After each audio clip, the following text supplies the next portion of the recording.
Uruguay, 26 de febrero de 2026. Hoy analizaremos el aumento de las tarifas de agua y saneamiento, el aluvión de multas de tráfico por exceso de velocidad, las nuevas expropiaciones para infraestructura eléctrica y las recientes declaraciones de patrimonio histórico. Y con esto empezamos el debate. Em, Resulta absolutamente fascinante observar cómo un solo día de resoluciones oficiales, un simple compendio de documentos del Estado, logra capturar de forma tan nítida el pulso económico, cívico y burocrático de todo un país. Ujú. Es como tener una radiografía perfecta de la sociedad en un instante preciso. No hace falta estar allí para entender qué prioriza la administración o cómo moldea el día a día. Es una perspectiva analítica muy reveladora. La verdad, al final, estos textos legales y administrativos no son simples columnas de números aburridos o pura jerga jurídica. Para nada. En realidad representan el reflejo exacto de la relación constante y a veces tensa entre el Estado y el ciudadano. A través de estas líneas se codifica absolutamente todo. Todo. Desde lo que cuesta el acto cotidiano de abrir el grifo por la mañana para lavarse la cara, hasta el precio exacto, medido y cuantificado, de pisar el acelerador más de la cuenta en una carretera nacional. Es en esencia el contrato social traducido a normativas, tarifas y resoluciones. Pues vamos a sumergirnos directamente en el primer gran tema de este análisis a fondo que toca el bolsillo y la gestión de recursos de una manera muy directa. Hablamos del nuevo cuadro tarifario de la Administración de las Obras Sanitarias del Estado, la OSE.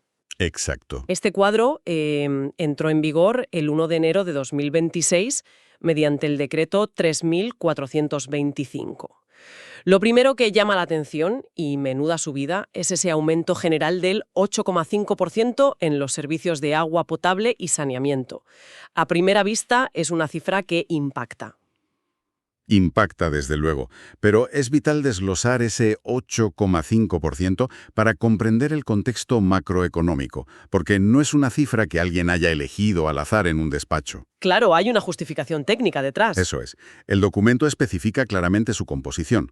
Por un lado tenemos un 4,8% que corresponde a la inflación proyectada para el año. Esto es al fin y al cabo un mecanismo de indexación estándar para mantener el valor real de la recaudación. Algo muy habitual en cualquier economía, actualizar los precios para no perder poder adquisitivo. Sí, tal cual. Pero lo que resulta realmente curioso de este decreto es el resto del porcentaje, el 3,7% adicional. Ujú. El recargo estructural. Exactamente. El texto habla de que este recargo está destinado a corregir el desequilibrio estructural de la empresa. Básicamente, y en términos sencillos, esto significa que a la empresa pública no le salen las cuentas con lo que cuesta mantener las tuberías y lo que recauda. Ya. Así que ese 3,7% extra es un parche directo al bolsillo del usuario para tapar ese agujero financiero. Es una forma muy gráfica de verlo, y muy certera. Es una medida correctiva desde la administración pública para estabilizar la viabilidad financiera del ente estatal frente a sus inmensos costes operativos y de infraestructura. Mantener una red hídrica nacional no es barato. No, desde luego que no. Sin embargo, hay un detalle en la resolución que demuestra que el Estado intenta equilibrar esa carga fiscal con la realidad social. Ojo a eso, porque sí, el decreto no aplica una tabla rasa implacable para todo el mundo. Hay un factor social muy marcado que merece ser subrayado. ¿Sí? La normativa establece un escudo de protección para los sectores socioeconómicamente más vulnerables. Por ejemplo, a los usuarios que son beneficiarios del MIDES, que, para quien no esté familiarizado con el término, allí es el Ministerio de Desarrollo Social de Uruguay. Claro. Y también a los amparados por la tarifa social, no se les aplica ese 3,7% adicional. Pero con un matiz importantísimo. Se les exime de esa carga extra siempre y cuando su consumo se mantenga dentro de los primeros 15 metros cúbicos. Ah, claro, el límite. Es decir, el Estado asume el coste de ese famoso desequilibrio estructural, pero solo hasta un límite que considera de consumo básico o vital para una familia. A partir de ahí, las reglas del juego cambian para todos. Y ese límite de los 15 metros cúbicos nos introduce de lleno en la lógica del sistema de tramos o bloques de consumo. Es un sistema que parece diseñado milimétricamente no solo para recaudar, sino para moldear el comportamiento del usuario. Totalmente. El mensaje es claro: si se derrocha, se paga carísimo. Es economía conductual aplicada a la factura del agua. A medida que aumenta el consumo, el cargo variable salta de manera drástica. Es una herramienta clásica de política pública donde el precio funciona como un desincentivo directo al uso excesivo de un recurso natural crítico. Para visualizar este salto, los detalles del cuadro tarifario son impresionantes. El primer tramo, el más básico, de 0 a 5 metros cúbicos, cuesta 184,43 pesos al mes. Es un precio de entrada bastante medido, accesible. Sí, Pero si el consumo se dispara, el sistema se vuelve implacable. la barrera psicológica de los 50 metros cúbicos. Exactamente. Si se supera esa barrera de los 50 metros cúbicos, cada metro cúbico excedente pasa a costar 207,48 pesos. El salto es tremendo. Ya lo creo. Pero a ver, lo que resulta verdaderamente asombroso es que la penalización por alto consumo no se queda solo en el cargo variable, en el agua que efectivamente sale por el grifo. También se aplica un castigo en la parte fija de la factura. Esa es la parte más sofisticada de este decreto. El cargo fijo estándar para una conexión típica de 13 milímetros es de 327,50 pesos mensuales. Se consuma lo que se consuma de agua, eso se paga por tener la conexión. Pero hay letra pequeña. Siempre la hay. Si el consumo promedio anualizado del hogar supera esos 15 metros cúbicos mensuales de los que hablábamos antes, el sistema añade un cargo fijo extra de 101,45 pesos cada mes. Ujú. Es decir, calcular el promedio de cada hogar mes a mes, cruzando los datos de todo un año para cobrar un recargo fijo. Es un nivel de burocracia y microgestión casi asfixiante, ¿verdad? Requiere una capacidad de procesamiento de datos por parte del Estado monumental, cruzando datos habitualmente de diciembre a noviembre del año anterior.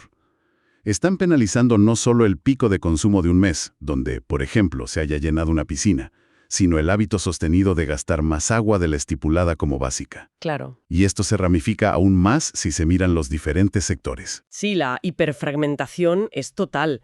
Existen cuadros tarifarios completamente distintos para residencias, comercios, industrias, obras en construcción y hasta para zonas balnearias. Una categorización exhaustiva. Veía en la documentación que los organismos oficiales o las grandes industrias tienen bloques de consumo que ya no se miden en decenas, sino en miles de metros cúbicos. Definitivamente, cada gota tiene un valor asignado dependiendo de quién la use, dónde y en qué cantidad. Es una precisión casi algorítmica en la gestión de un recurso natural. Pues ese nivel de microgestión estatal no se limita solo a lo que sale del grifo. Si pasamos al segundo tema de nuestra inmersión de hoy y miramos a las carreteras, vemos exactamente la misma filosofía. El Estado midiendo cada milímetro y cada segundo. Absolutamente. Resulta llamativo el aluvión de multas de tráfico emitidas por la Dirección Nacional de Policía Caminera y diversas intendencias. Hablamos de Maldonado, Canelones, Montevideo, Paysandú.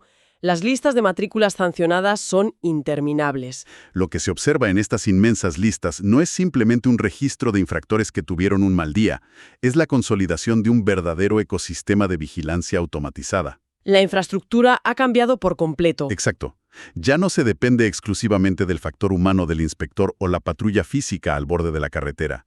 Ahora una red incansable de radares y cámaras de circuito cerrado documenta cada infracción con una frialdad absoluta. Y con un nivel de detalle increíble. Fecha, hora, punto kilométrico exacto y la velocidad registrada al milímetro. Así es. Y para que esas multas duelan igual hoy que dentro de 5 años, entra en juego un concepto económico muy particular que son las unidades reajustables. Las famosas UR. Las UR. Para quien escuche el análisis y no conozca el concepto, la UR es un índice económico utilizado en Uruguay que se actualiza periódicamente según la evolución de los salarios y otros factores. Es inteligente desde el punto de vista recaudatorio. Claro, al tasar las multas en UR en lugar de en pesos fijos, el Estado se asegura de que la sanción no pierda valor real con el tiempo debido a la inflación. Es una manera de blindar el carácter punitivo de la ley. Una multa de 10 URs duele proporcionalmente lo mismo en 2026 que en 2030. Y el rigor de estas sanciones, una vez convertidas a su impacto real, es verdaderamente severo. Categorizan el peligro de cada acción al volante con una escala que no deja margen de error. El exceso de velocidad es el rey indiscutible de estas listas. Sin duda. Por ejemplo, superar el límite en más de 30 km/h supone una multa de 10 UR. Un golpe directo al bolsillo. Totalmente. Si el exceso se sitúa en la franja de entre 21 y 30 kilómetros por hora, son 8 UR. Y pasarse del límite hasta un máximo de 20 kilómetros por hora, que es el típico despiste en una bajada o al salir de una población, cuesta 5 UR. Pero luego está la sanción para los casos de imprudencia extrema, que refleja una categorización de riesgo muy clara por parte de la Administración. Sí hay una categoría que refleja una temeridad absoluta. Si un vehículo supera el doble de la velocidad permitida menos 1 kilómetro por hora, la sanción se dispara a las 12 UR. La severidad es innegable. Y esa escala punitiva se extiende mucho más allá de la velocidad, adentrándose en el comportamiento cívico dentro del propio vehículo. La vigilancia integral. Exacto. Esto refuerza ese concepto de vigilancia integral, cosas que hace una década pasaban completamente desapercibidas a menos que interviniese un agente en un control. Ahora son detectadas por sensores y cámaras de alta definición. Las distracciones salen carísimas. Conducir hablando por el móvil o el celular, como se detalla en los documentos, se penaliza con 3 UR.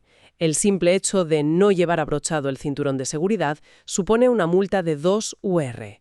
Son comportamientos que afectan directamente a las estadísticas de mortalidad y el Estado responde con una tasa fija. Infracciones aún más críticas, como saltarse un semáforo en rojo o ignorar un cartel de stop, cuestan 6 UR. Incluso circular en dirección contraria está tabulado en 4 UR.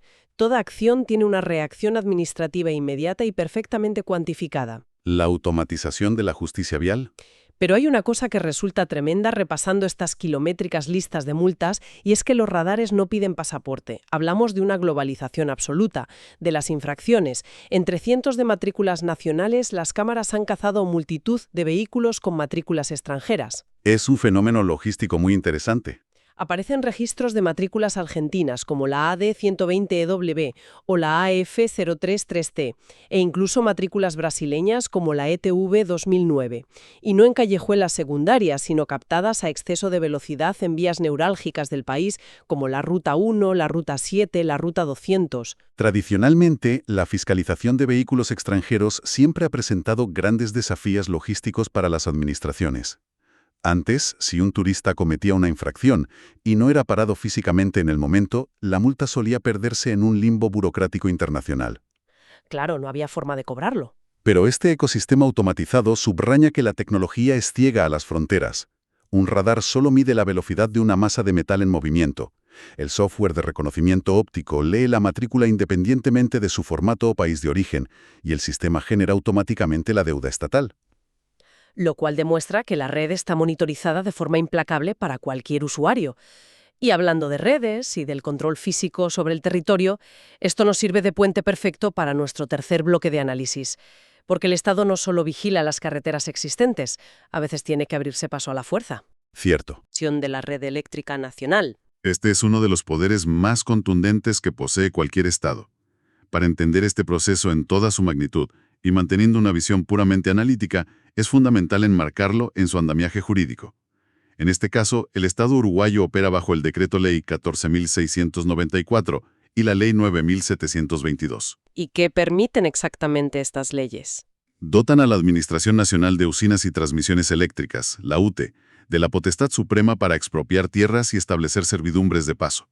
El argumento legal incontestable es el principio de utilidad pública. Entiendo. La lógica subyacente del legislador es que el suministro continuo, moderno y seguro de energía eléctrica para toda la población está por definición muy por encima de los derechos absolutos de la propiedad privada individual. El proyecto que motiva esta tanda de resoluciones es de una envergadura tremenda. Se trata de la construcción y tendido de una nueva línea de transmisión de 150 kilovoltios. Esta línea va a conectar 3 puntos estratégicos vitales: la denominada Estación La Plata, la Estación Francisco Beira y la Estación Carapé. Esto traza un corredor energético totalmente nuevo a lo largo del departamento de Maldonado. Y claro, para tirar líneas de alta tensión a través de kilómetros y kilómetros, el Estado debe adquirir o gravar forzosamente enormes franjas de tierra. Aquí es donde la frialdad del decreto choca con la realidad humana, generando una tensión inherente muy profunda. Por un lado tenemos el innegable macrodesarrollo nacional, la necesidad imperiosa de que el país tenga energía. Claro. Por otro tenemos el microimpacto en la esfera individual. es que ponerle nombres y apellidos a un padrón expropiado lo cambia todo. Cuando se lee el documento oficial, se ven listados metódicamente decenas de números de padrones rurales junto a los nombres de ciudadanos reales. Gente con propiedades tangibles. Aparecen personas como Pedro Félix Chocho o Alberto Ramón Odicio Gallo, entre muchísimos otros. Resulta fácil imaginar la situación. Sus tierras, que pueden llevar generaciones en la familia, que tienen un valor productivo para el ganado o los cultivos, o simplemente un inmenso valor sentimental, de repente van a ser atravesadas por gigantescas torres de metal y cables de alta tensión. El choque entre lo burocrático y lo personal es verdaderamente notable. Es el momento exacto en el que el mapa físico y legal del país se reescribe a golpe de resolución. El Estado altera irreversiblemente el paisaje y la titularidad privada.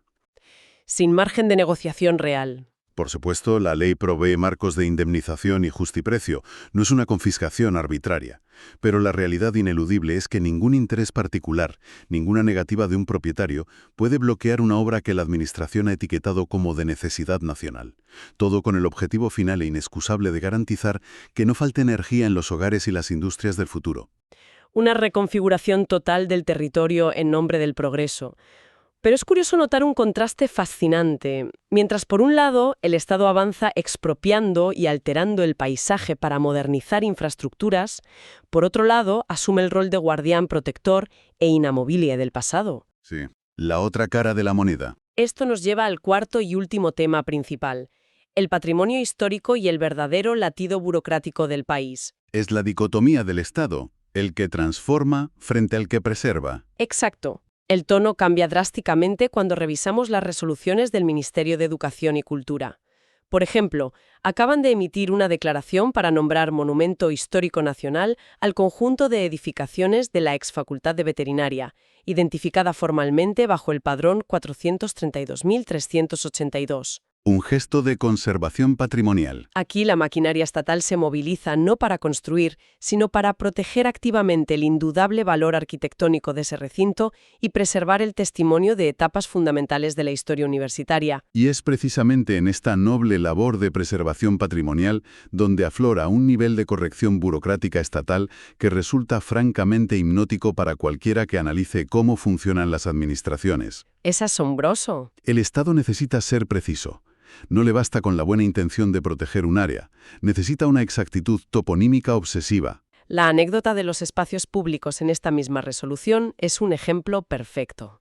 Además de la facultad, el texto protege unos espacios urbanos en la zona del buceo, pero el redactor del ministerio se ve en la obligación legal de incluir una rectificación oficial casi pedante. Sí. El caso del parque. El documento aclara que lo que comúnmente e incluso en documentos oficiales previos todo el mundo conocía como Parque Hansen, en realidad debe denominarse técnicamente como el espacio libre número 5833, sin nombre. Es una burocracia que niega el uso popular para imponer el rigor estricto del registro. Y no se queda ahí. En el mismo párrafo especifican que el lugar hasta entonces llamado oficialmente Espacio Libre República de Corea es en la realidad registral la Plaza República de Corea. Cambiar espacio libre por plaza parecen detalles ínfimos, pero demuestran cómo la maquinaria necesita que la realidad física de la calle encaje de manera perfecta, sin una sola arista en sus moldes documentales. Esa obsesión por la exactitud documental que puede parecernos anecdótica cuando hablamos de un parque, cobra una dimensión vital casi existencial cuando pasamos a los ciudadanos. Cierto. Esto enlaza directamente con una de las secciones más singulares y a menudo ignoradas de los boletines oficiales, que son los avisos judiciales. Los famosos edictos. Es asombroso porque es aquí donde vemos al Estado asumiendo su rol como guardián absoluto de la identidad personal. A través de interminables listados de rectificaciones de partidas de nacimiento, matrimonio o defunción, uno puede asomarse a historias de vida increíbles con solo leer un párrafo. Son enmiendas a la propia existencia legal de las personas. Hay resoluciones para ciudadanos que han tenido que pasar por un proceso legal para corregir formalmente su nacionalidad de nacimiento. En el papel ponía oriental y piden que figure correctamente como español. Procesos larguísimos, seguramente. Luego se encuentran correcciones ortográficas que parecen menores pero que registralmente son un abismo. Apellidos que cambian por una simple y única letra. Alguien que toda su vida estuvo inscrito como Sconamillo y que logra corregirse a Scognamillo con G. O el clásico Cáceres escrito con S, que pasa a ser Cáceres con C. Un alivio burocrático para esas familias. Incluso publican rectificaciones de estado civil erróneos en actas de defunción. Casos donde alguien que había fallecido figuraba en los papeles como viudo, pero tras un proceso judicial se decreta que debía constar como divorciado. Si conectamos este último punto de las rectificaciones registrales con la perspectiva global de todo el análisis que hemos hecho hoy, surge una conclusión muy potente. Estos pequeños y aparentemente tediosos avisos judiciales conforman el verdadero latido de la sociedad civil. Totalmente. Son el rastro humano en medio de tanta burocracia fría. A través de la lente de las sucesiones, los prolongados procesos de divorcio, las convocatorias de acreedores y estas minuciosas correcciones ortográficas, lo que estamos presenciando es la vida entera de las personas siendo traducida inexorablemente al lenguaje jurídico y administrativo. Es como leer la historia íntima del país en código legal. Exacto. Detrás de cada rectificación de una simple vocal en un apellido, hay una familia entera intentando poner en orden su identidad, reclamando una herencia o limpiando su historia. Es la demostración palpable de que la inmensa maquinaria estatal no se limita a gestionar infraestructuras de alta tensión o a vigilar carreteras con radares, también custodia, archiva y da validez legal a la existencia misma de los individuos a lo largo de las décadas. Ha sido un estudio detallado y verdaderamente completo a través de las distintas y a veces contradictorias caras de la Administración.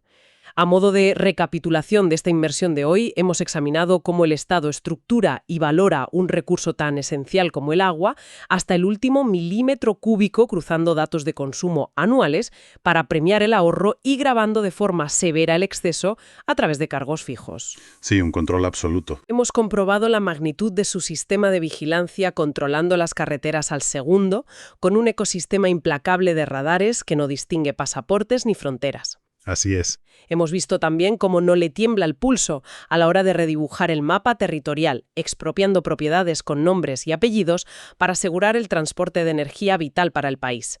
Y finalmente hemos observado cómo actúa como un meticuloso archivero, protegiendo celosamente la arquitectura histórica y rectificando letra por letra la identidad legal de sus ciudadanos. Al integrar todas estas facetas en una sola visión panorámica, emerge una imagen muy clara del mundo en el que operamos. Vivimos inmersos en una sociedad hipercuantificada y exhaustivamente normatizada. Hemos construido bloque a bloque un entorno donde cada gota de agua consumida tiene asignado un tramo de precio escalonado y donde cada kilómetro por hora que excede el límite fijado por la ley se convierte de manera automática, ciega e impersonal en una deuda monetaria directa con las arcas del Estado. Es innegable. Las acciones humanas más cotidianas y triviales están siendo constantemente medidas, registradas y traducidas a valores legales y económicos con una precisión tecnológica sin precedentes en la historia. Y esa idea precisamente plantea un debate de fondo fascinante y casi filosófico para la audiencia que escuche este análisis y se detenga a pensarlo con calma. A la vista de esta inmensa red de control y registro, cabe preguntarse, ¿estamos avanzando inexorablemente hacia el ideal soñado de una sociedad perfectamente eficiente donde tanto el error humano en una carretera como el nivel de consumo en el hogar tienen un precio exacto, justo y predefinido para mantener el sistema a flote?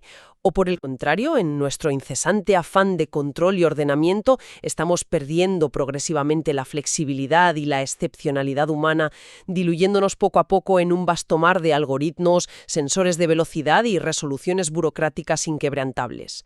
Es sin duda un dilema profundo sobre el modelo de civilización que estamos construyendo, un dilema sobre el que merece la pena reflexionar.